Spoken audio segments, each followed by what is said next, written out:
Le thème général, c'est réconcilier souveraineté et transition écologique. Pour moi, il n'y a pas à les réconcilier. Elles sont tout à fait alignées, au contraire. Il n'y a vraiment aucune opposition à avoir entre les deux si on revient un petit peu aux sources historiques de la chose. Plus de 50% des personnes qui ont été inondées ces 5 dernières années en France l'ont été en dehors de zones inondables. La transition écologique, ça doit être un levier de renforcement de notre puissance économique, mais aussi de notre transformation du modèle social.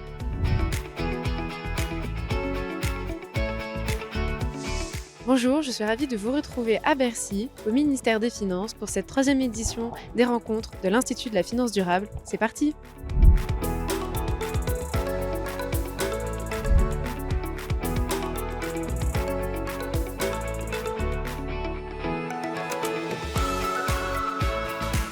Je voudrais partir d'un regard sur le moment présent. Nous sommes dans une période où on entend beaucoup en France comme en Europe que la transition écologique reculerait, que sa prise en compte s'affaiblirait et que les ambitions devraient être vues à la baisse. Mais cela n'est qu'une apparence. La réalité, c'est que le cadre a profondément changé et ce changement, loin d'invalider la nécessité de la transition, confirme l'approche que nous défendons depuis la création de l'Institut, à savoir une approche de cette transition industrielle, économique et souveraine. La sortie des énergies fossiles n'est plus seulement un enjeu de climat, c'est aussi un enjeu de souveraineté et de pouvoir d'achat.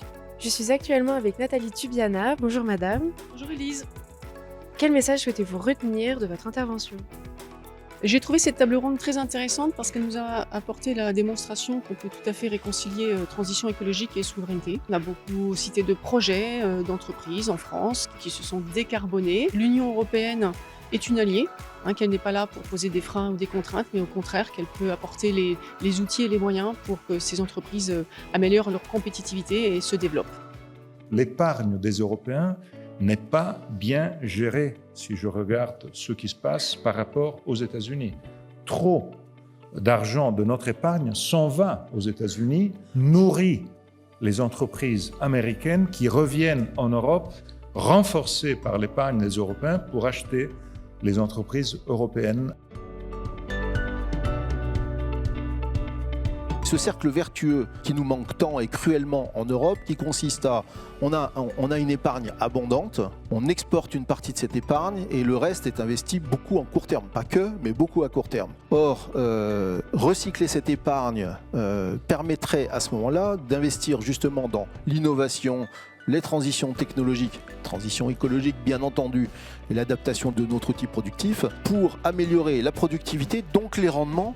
Et cette amélioration des rendements, ou plutôt de la profitabilité des entreprises, améliorera de facto le rendement pour les épargnants. Et ainsi, vous créez ce cercle vertueux. Selon vous, en quoi l'impact pour tous est-il un véritable levier finalement pour notre souveraineté ? Plus que jamais, la question énergétique nous montre que les enjeux de souveraineté, les enjeux de transition environnementale se rejoignent. On a pour ambition de rendre l'impact accessible à tous, c'est-à-dire de sensibiliser massivement les clients et de leur donner le pouvoir d'agir en leur apportant des solutions globales. Le vrai sujet du changement climatique, c'est les déplacés climatiques liés au problème de l'agriculture en Afrique et dans quelques autres pays.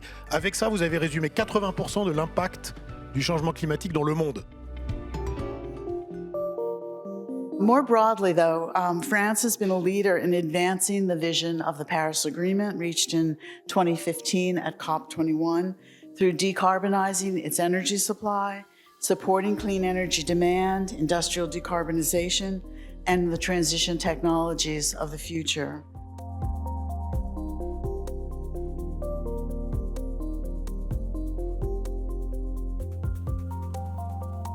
Dominer la chaîne de valeur énergétique est tout à fait critique pour la compétitivité européenne. On ne peut pas faire de transition écologique sans avoir la finance à nos côtés.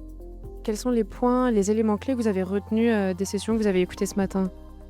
C'est surtout les enjeux de souveraineté que je retiens. Tous les intervenants ont insisté sur la nécessité au niveau européen de se doter d'outils et d'aller vers une trajectoire qui préserve notre souveraineté aussi pour les enjeux climatiques. Je trouve que les panels sont intéressants. But also listening to the panels which I found sincere and really to the point of what's the political challenge that we're facing today as European Union. Ce qu'on a souvent tendance à faire, c'est-à-dire à isoler un problème en se disant le reste du monde va rester constant. Tout va changer en même temps et c'est l'une des difficultés de cette affaire d'adaptation. On ne va pas s'adapter dans un monde aux moyens économiques constants, on va s'adapter dans un monde aux moyens économiques incertains.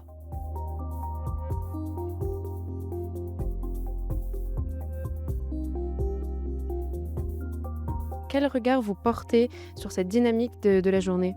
Alors, il y a beaucoup d'énergie, effectivement, des échanges très fluides. On a eu donc 5 tables rondes et puis 3 keynotes, donc avec beaucoup d'intervenants, donc beaucoup de choses qui se sont passées en plénière. Et puis à côté également, beaucoup de networking. Et ça, c'est très important pour les participants qui sont là, qui peuvent accéder à des personnes qui n'auraient pas l'occasion de voir d'habitude.